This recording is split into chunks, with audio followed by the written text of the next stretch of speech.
안녕하세요. 앨리스 구호가 재선 출마 계획을 밝혔다는 소식이 들어왔습니다.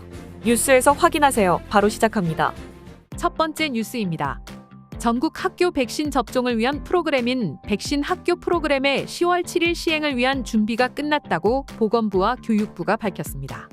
1학년에서 7학년이 대상으로 홍역, 디프테리아, 파상풍 등을 접종합니다. 4학년 여학생들을 대상으로는 인간 유두종 바이러스 백신을 접종합니다. 다음 뉴스입니다. 9월에 인플레이션이 4년 만에 가장 낮은 수치를 기록했다고 통계청이 발표했습니다. 특히 식량, 교통 가격 안정이 큰 요인입니다. 8월에 3.3%에서 9월엔 1.9%를 기록했습니다. 2020년 5월 1.6%를 기록한 이후 가장 낮은 수치입니다.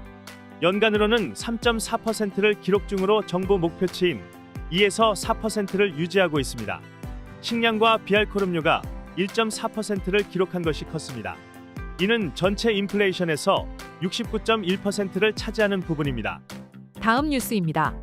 필리핀이 클린 에너지로 전환하기 위해서는 5천억 달러가 필요하다고 에너지 장관 라파엘 로티아가 밝혔습니다.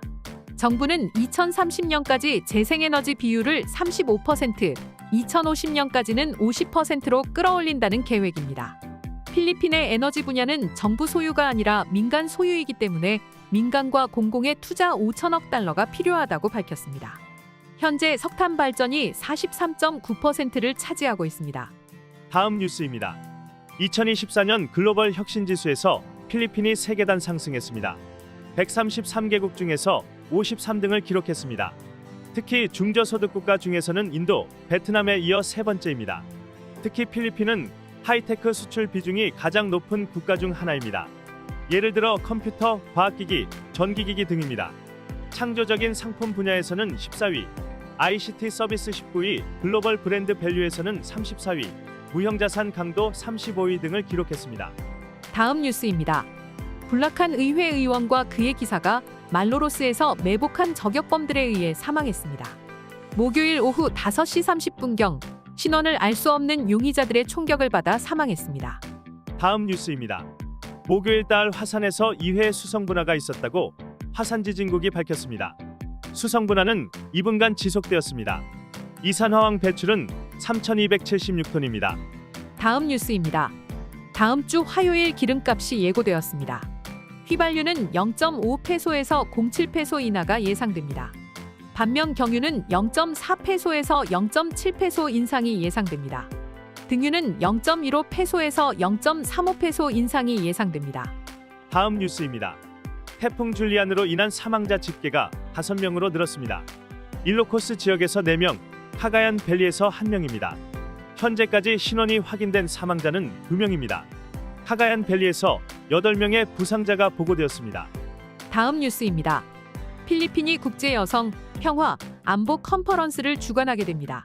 이 컨퍼런스는 10월 28-30일 파사이시 필리핀 인터내셔널 컨벤션 센터에서 진행됩니다.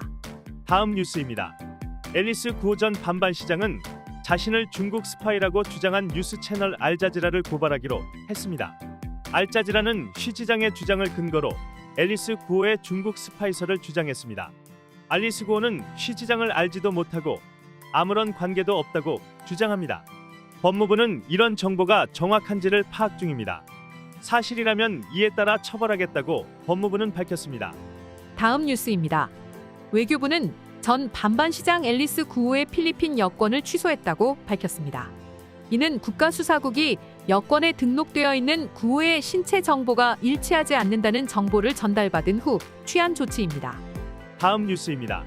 직위에서 해고되었던 만다웨시 시장 요나스 코르테스가 재선을 위해 출마자 등록을 마쳤습니다. 그는 권력 남용으로 유죄 판결을 받고 해고되었습니다.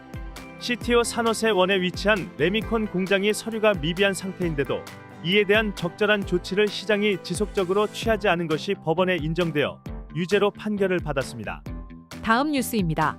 법무부 장관 지저스 크리스핀 레몰라는 앨리스 구호의 출마 자격에 반대한다고 밝혔습니다. 이미 구호의 법률 대리인 스티븐 데이비드는 출마 서류를 제출할 계획이라고 밝힌 바 있습니다. 장관은 구호가 필리핀어가 아니기 때문에 그럴 권리가 없다고 주장했습니다. 다음 뉴스입니다. 바기오시에서 운전 중 싸움으로 결국 택시 기사가 칼에 찔려 사망했습니다. 택시 기사와 그의 형제가 다른 택시 기사를 공격했습니다. 두 명은 피 흘리는 피해자를 놓아둔 채로 도주했습니다. 피해자가 용의자 차량을 추월하자 이에 화가 나서 일어난 사건입니다. 이후 두 용의자는 경찰에 자수했습니다. 다음 뉴스입니다.